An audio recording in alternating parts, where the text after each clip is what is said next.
거룩하신 하나님 아버지 은혜를 감사합니다. 오늘도 우리에게 귀한 시간 주셨사오니 주님 말씀 들으며 기도의 자리로 나가기 원합니다. 우리를 인도하여 주시옵소서. 예수님 이름으로 기도드립니다. 아멘. 찬송가 423장 하나님께 찬양드립니다.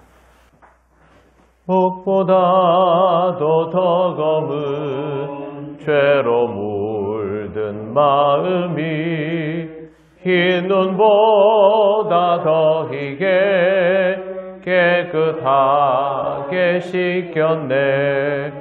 주의 보혈 흐르는데 믿고 뛰어나가 주의 은혜 내가 입어 깨끗하게 되었네.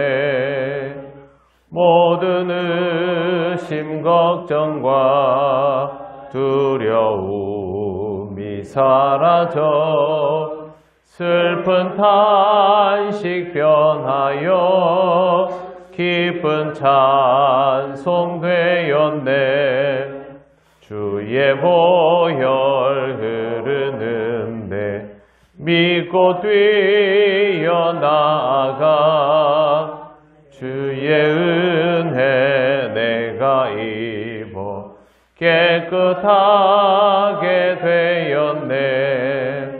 세상 부귀 영화와 즐겨하던 모든 것 주를 믿는 내게는 분토만도 못하다.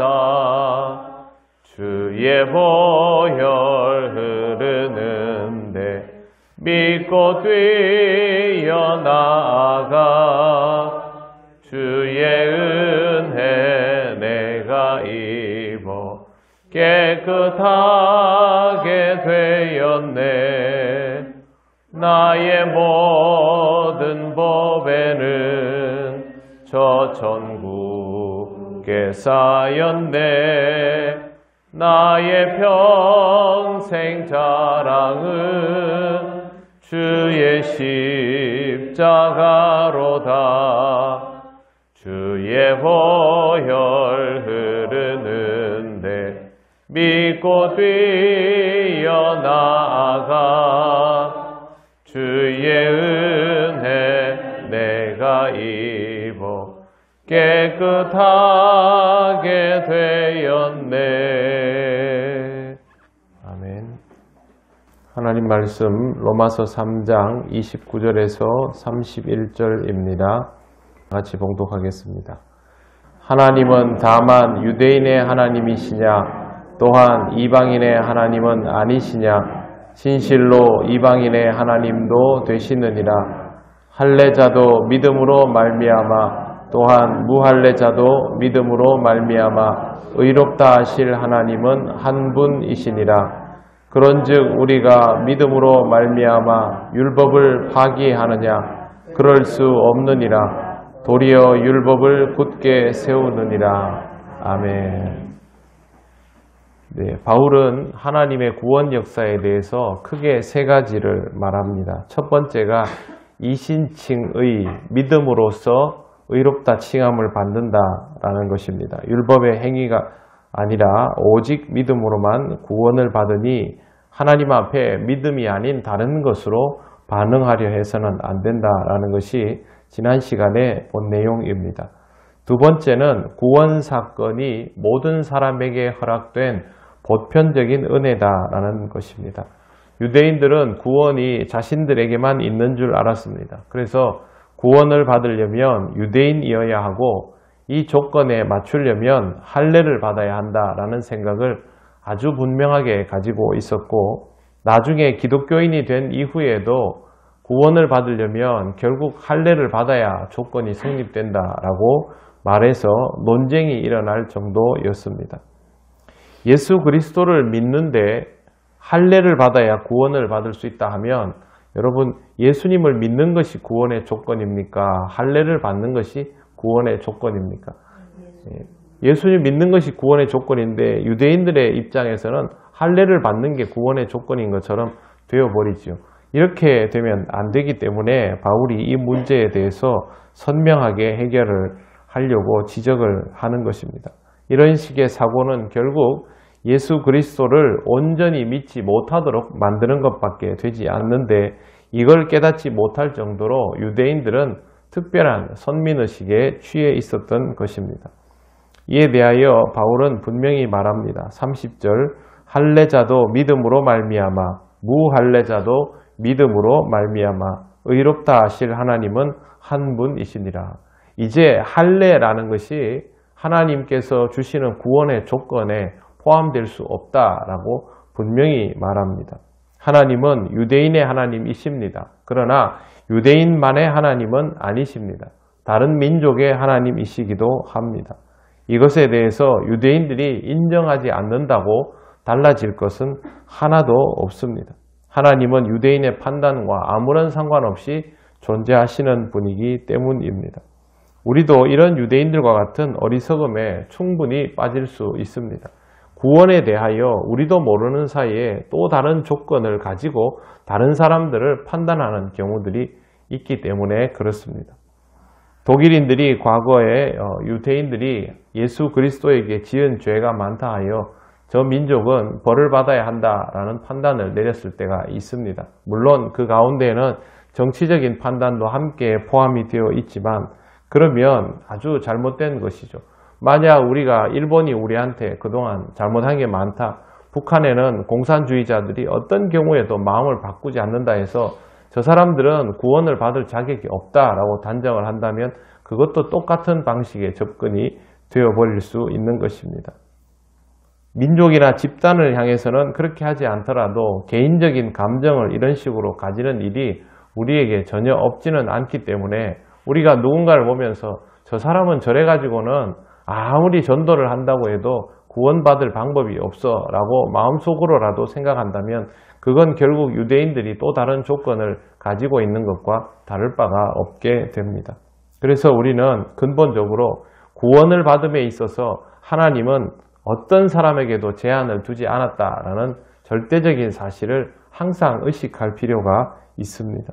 그 다음 바울이 말하는 것은 율법에 관한 것인데요. 31절 보시면 그런즉 우리가 믿음으로 말미암아 율법을 파기하느냐, 그럴 수 없느니라. 도리어 율법을 굳게 세우느니라. 이렇게 말하고 있습니다.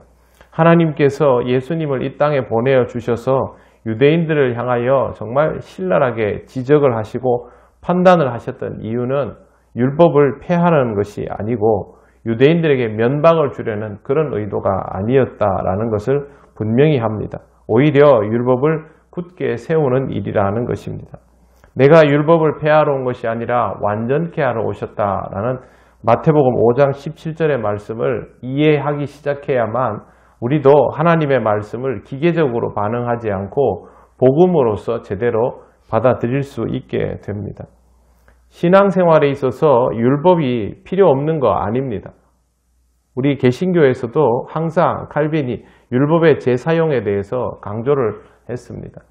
그건 복음 이후에 되죠. 신앙생활을 하고 나서 그 신앙생활에 의해서 영적 자발성이 생기고, 그러면 자연스럽게 하나님께서 그동안 주셨던 모든 말씀들이 다시 유효해집니다.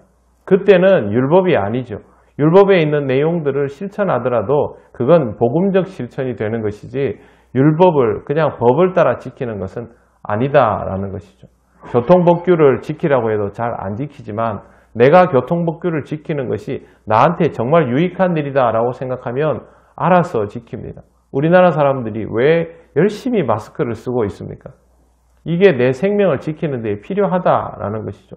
서양 사람들은 아직도 마스크가 생활화가 되지 않는 곳들이 많습니다.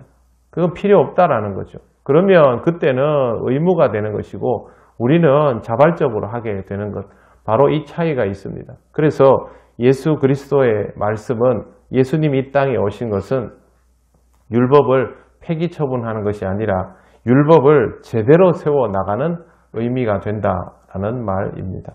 바울은 그렇게 해서 이 세 가지를 잘 알려주고 있습니다. 이신칭의와 모두에게 허락된 구원과 율법의 폐기가 아니라 율법을 온전히 세워서 재사용하는 것.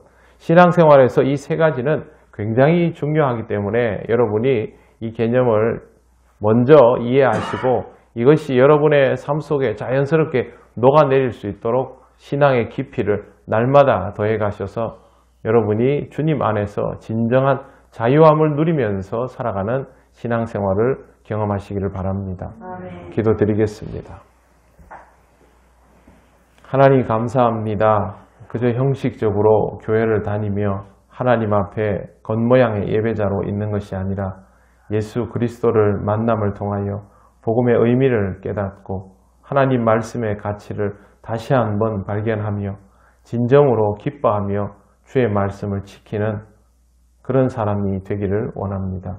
우리를 인도하여 주셔서 우리의 삶이 주님 안에서 온전한 자유를 누릴 때마다 주님 주신 이 말씀들이 더욱 잘 지켜지는 은혜를 경험하게 하옵소서. 오늘도 주님과 함께 동행하기를 원하오니 우리를 이끌어 주시옵소서. 감사드리며 예수님 이름으로 기도드립니다. 아멘. 하늘에 계신 우리 아버지, 아버지의 이름을 거룩하게 하시며 아버지의 나라가 오게 하시며 아버지의 뜻이 하늘에서와 같이 땅에서도 이루어지게 하소서. 오늘 우리에게 일용할 양식을 주시고 우리가 우리에게 잘못한 사람을 용서하여 준 것 같이 우리 죄를 용서하여 주시고 우리를 시험에 빠지지 않게 하시고 악에서 구하소서. 나라와 권능과 영광이 영원히 아버지의 것입니다. 아멘.